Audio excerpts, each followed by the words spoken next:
देश को भ्रष्टाचार और काले धन रूपी दीमक से मुक्त कराने के लिए एक और सख्त कदम उठाना जरूरी हो गया है। चारों तरफ उनको लगा था कि ठीक है, मोदी जी 1500 की बंद कर देता है, हम पिछले दरवाजे से कुछ कर लेंगे, लेकिन उनको मालूम नहीं था मोदी ने पिछले दरवाजे पर भी कैमरे लगाए हुए हैं। ये सब के सब पकड़े जाने वाले, कोई बचने वाला नहीं है।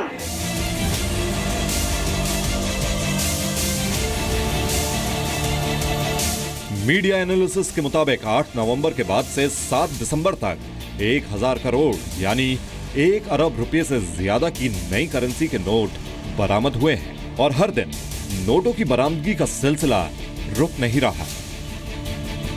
1 दिसंबर को 152 करोड़ रुपए कर्नाटक के 2 चीफ इंजीनियरों के पास से मिले, जिसमें 4 करोड़ 70 लाख की नई करेंसी थी। 3 दिसंबर को 36 लाख रुपए मध्य प्रदेश के नीमच से मिले, जिसमें सारी की सारी नई करेंसी थी। 4 दिसंबर को 1 करोड़ 42 लाख रुपए ओडिशा के संभलपुर जिले में 8 हथियारबंद लोगों के पास से मिले।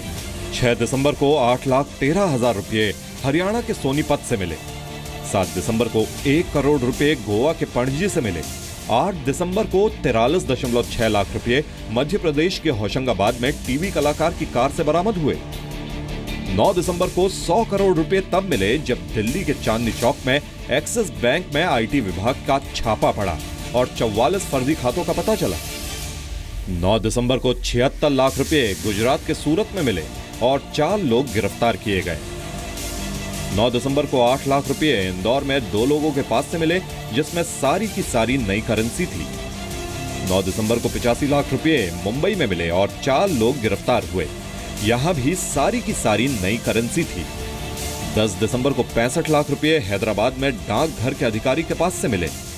10 दिसंबर को 10 करोड़ रुपए दिल्ली के ग्रेटर कैलाश से मिले, जिसमें 2.6 करोड़ की नई करेंसी थी। 10 दिसंबर को 5.7 करोड़ रुपए हवाला डीलर के बाथरूम से बरामद हुए। 10 दिसंबर को 24 करोड़ रुपए चेन्नई में कई जगह छापेमारी में मिले। तो सवाल यह कि करेंसी क्रांति के कितने ब्लैक स्पॉट हैं? क्या नोटबंदी फेल कर रहे हैं अर्थव्यवस्था के लुटेरे?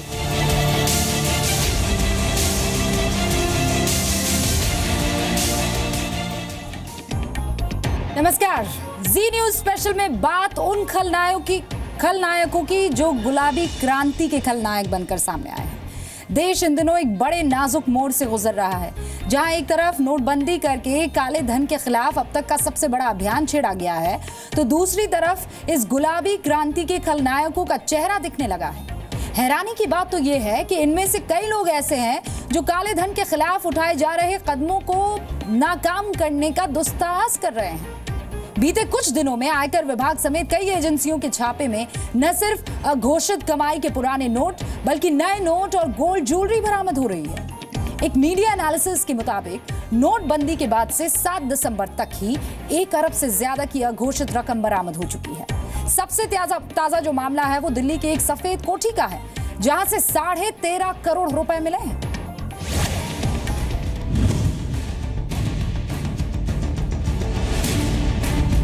दिल्ली के पौष इलाके ग्रेटर कैलाश वन की सफेद कोठी पर काले धन का एक बड़ा ब्लैक स्पॉट होने का आरोप लगा है। यूं तो यहां से लॉ फर्म चलती थी, लेकिन आयकर विभाग और दिल्ली पुलिस की जॉइंट रेड से सामने आई तस्वीर के मुताबिक ये काले धन का ठिकाना था।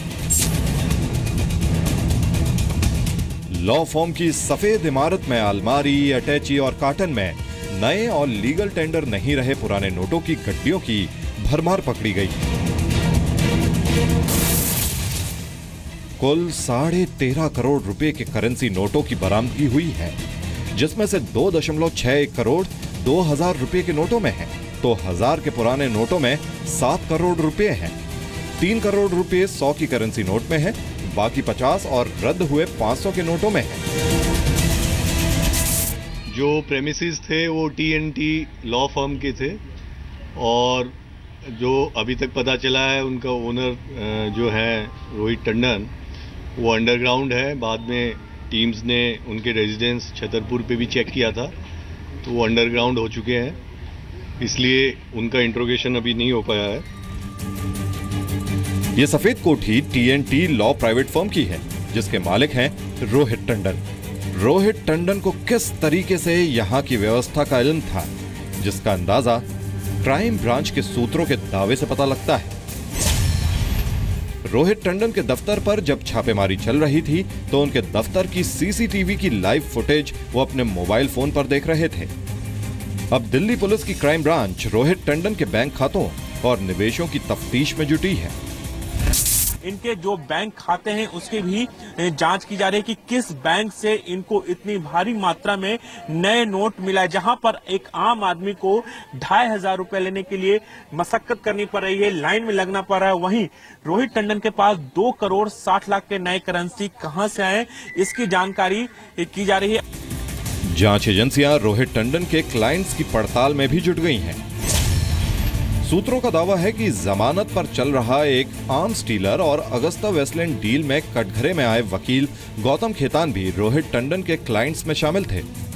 रोहित टंडन की लॉ फर्म पहले भी जांच एजेंसियों की नजर में आ चुकी है। अक्टूबर महीने में भी यहाँ पर छापेमारी की गई थी, जिसमें से 1 करोड़ रुपए कैश बरामद किए गए थे और 125 करोड़ रुपए की अघोषित आमदनी बताई गई थी। सवाल सिर्फ एक रोहित टंडन का नहीं, जिस तरह से काले धन या अघोषित आय को लेकर देश भर में करेंसी नोटों की बरामदगी हुई है, उससे साफ होता है कि देश में भ्रष्टाचार की बीमारी कितनी गहरी है। तो अगर कोई ऐसे इलीगल काम करने वाले व्यक्ति भी हैं तो उनको आज ट्रैप किया जा रहा है, यानी हमारी इन्वेस्टिगेटिंग एजेंसीज बखूबी अपना काम कर रही हैं। इससे जो है आम आदमी को थोड़ी राहत इस चीज़ से मिल सकती है कि हाँ, मैं 4 घंटे 6 घंटे लाइन में लगा, उसके बाद मुझे पैसा मिला, शायद जितना चाहिए था उतना नहीं मिला, लेकिन जो गलत काम करने वाले थे, जो इलीगल एक्टिविटीज़ करने वाले लोग थे, वो तो कहीं ना कहीं ट्रैप हुए हैं, वो ट्रैप हो रहे हैं, उनका पैसा भी जब्त हो रहा है और शायद जेल भी जाएंगे। सरकार ने काले धन को सिस्टम से बाहर करने के लिए नोटबंदी का इतना बड़ा कदम उठाया है। देश की आम जनता इसके लिए लंबी लंबी लाइनें लगाकर, कठिनाइयां झेलकर अर्थव्यवस्था के स्वच्छता अभियान में साथ दे रही है। लेकिन कहते हैं ना कि सिर्फ एक मछली तालाब को गंदा कर देती है। यहां तो काले धन के मगरमच्छ सांस ले रहे हैं। सरकार इनसे कैसे निपटेगी? मनीष शुक्ला और प्रमोद शर्मा के साथ राजू राज, जी मीडिया, दिल्ली।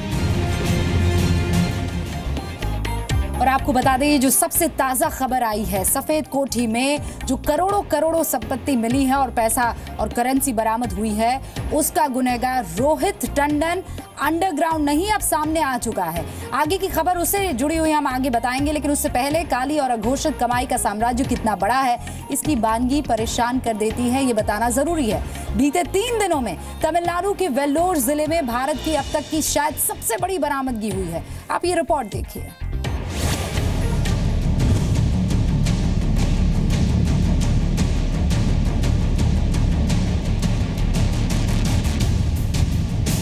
कार्टन में भरे ये करेंसी नोट स्वच्छ अर्थव्यवस्था वाले भारत के सपने में लगी दीमक की ओर इशारा करते हैं। 3 दिनों में तमिलनाडु के वेल्लोर जिले में 3 कारोबारियों पर पड़ी आयकर विभाग की छापेमारी में जो बरामदगी हुई है, वो ईमानदारी में यकीन रखने वाले हर शख्स के होश फाख्ता कर सकती है। 3 दिनों में 177 किलो सोना और 130 करोड़ नगद बरामद हुआ है, जिसमें से 34 करोड़ नई करेंसी नोटों में है। 2000 की करेंसी नोटों में 24 करोड़ रुपए तो एक कार के अंदर से बरामद हुए हैं। ये सारा 130 करोड़ रुपया रिजर्व बैंक ऑफ इंडिया में जमा किया जाएगा। ये अब तक की भारत की सबसे बड़ी बरामदगी हो सकती है। देखिए, ऐसा है कि जो हम आजकल टीवी पे देख रहे हैं कि बहुत सारा पैसा लोगों के पास निकल रहा है, ये बात तो सही है कि भाई कहीं ना कहीं से इतनी बल्क क्वांटिटी में पैसा आया है। और ये बात बहुत क्लियर हो रही है कि कहीं ना कहीं बैंक मैनेजर्स और जो हाई नेटवर्थ इन्वेस्टर्स हैं या इंडस्ट्रियलिस्ट हैं, कहीं ना कहीं उन्होंने एक गठबंधन बना लिया है और जो जनता के पास पैसा जाना चाहिए था वो वहाँ ना जाके वो बैक डोर से अंधेरी रात में लोगों के घर पहुँच रहा है। आयकर विभाग की नजर में आए वेल्लोर के इन 3 कारोबारियों में से एक हैं जे शेखर रेड्डी। शेखर रेड्डी तमिलनाडु के मुख्यमंत्री ओ पनीरसेल्वम के साथ ताल्लुक रखता है। पेशे से कॉन्ट्रैक्टर और तमिलनाडु सरकार के कई प्रोजेक्ट कर चुके शेखर रेड्डी की कार से ही वेल्लोर में 24 करोड़ रुपए मिले थे। शेखर रेड्डी की पहुंच का अंदाजा इसी बात से लगाइए कि वो तिरुमला तिरुपति देवस्थानम बोर्ड का सदस्य था। आयकर विभाग के छापों के बाद आंध्र प्रदेश सरकार ने शेखर रेड्डी को टीटीडी के बोर्ड से हटा दिया है। आंध्र प्रदेश के मुख्यमंत्री चंद्रबाबू नायडू के मुताबिक तमिलनाडु की AIADMK सरकार की सिफारिश पर उसे टीटीडी के बोर्ड में शामिल किया गया था।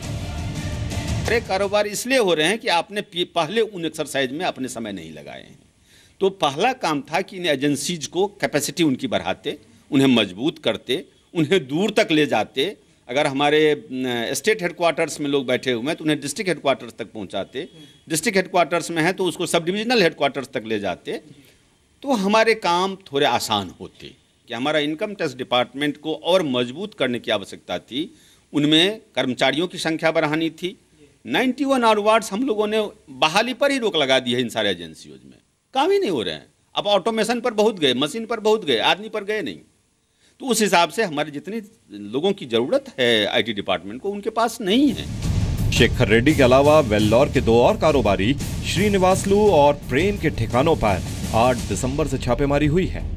सवाल है कि शेखर रेड्डी जैसे लोगों ने कोई 1-2 दिन या कहे 8 नवंबर के बाद से इतनी अघोषित आय नहीं जमा की होगी, तो आखिर कैसे वो अब तक सिस्टम की नजर से बचते रहे? कैसे उन्होंने व्यवस्था को चकमा दिया होगा?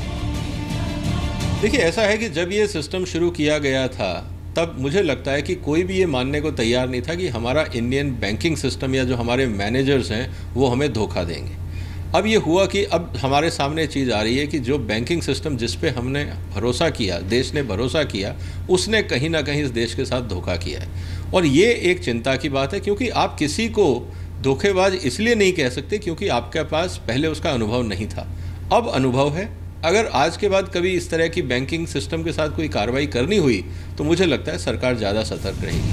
जब इस देश में एक बड़ी आबादी गरीबी रेखा से नीचे है, न्यूनतम आमदनी में अपना गुजारा करती है, तो अवैध तरीके से जमा की गई नोटों की गुलाबी और हरी गड्डियों की बरामदगी उन आम लोगों को एक तरह से चिढ़ाती है। पटना से आशुतोष और दिल्ली से रूफी जैदी के साथ मनीष शुक्ला, जी मीडिया, दिल्ली। भ्रष्टाचार देश की बहुत बहुत बड़ी बीमारी है और कई बड़े अर्थशास्त्री मानते हैं कि इस बीमारी से निपटने के लिए नोटबंदी जैसी कीमोथेरेपी जो है वो बहुत जरूरी है। लेकिन अब तक भ्रष्टाचार के कैंसर का इलाज हुआ नहीं है। आइए मेरे सहयोगी से समझते हैं कि कैसे जो अब तक रकम बरामद हुई है वो कितनी काम की थी। सचिन। बिल्कुल रूबिका, ये जानना बहुत जरूरी है क्योंकि एक मीडिया एनालिसिस हुआ है। उसके मुताबिक 7 दिसंबर तक 7 दिसंबर तक जो की डेट हुए थे उसमें 1 अरब 6 करोड़ 86 लाख 92 हजार रुपए मिले अब तक की जो मनी है। और अगर फॉर्मल इकोनॉमी का हिस्सा ये होते तो देश की तरक्की में एक बहुत बड़ा योगदान करते, लेकिन ये नहीं थे। हर छापेमारी में औसतन 2 करोड़ 74 लाख रुपए बरामद हुए हैं। इतनी रकम निकालने में 44,529 बैंक चेक लग जाएंगे। एटीएम से इतनी बड़ी रकम अगर निकालनी हो तो 4,27,477 रुपए रोज निकालने पड़ेंगे, तब इतनी बड़ी रकम निकलेगी। औसतन 5 लाख रुपए। और अगर एक शादी का खर्च माना जाए तो इतनी रकम में 4,275 तो शादियां हो जाएंगी। रूबिका, समझ आता है कि कितने काम की कमाई थी जिस पर रेड पड़ी है और ये सामने आ गई है। अभी तो ऐसी न जाने कितनी रेड्स पड़नी बाकी है जिससे ये काली और अघोषित कमाई सामने आएगी।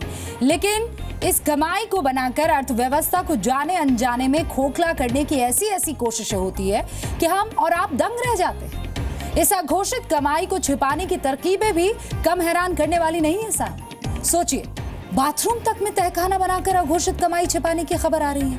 अब सवाल यह है कि क्या भ्रष्टाचार के सारे मामलों तक जांच एजेंसियां पहुंच पाएंगी? और उससे भी बड़ा सवाल तो ये कि जितने बड़े पैमाने पर भ्रष्टाचार उजागर हुआ, क्या उन मामलों की भी आयकर विभाग पूरी जांच कर सकेगा?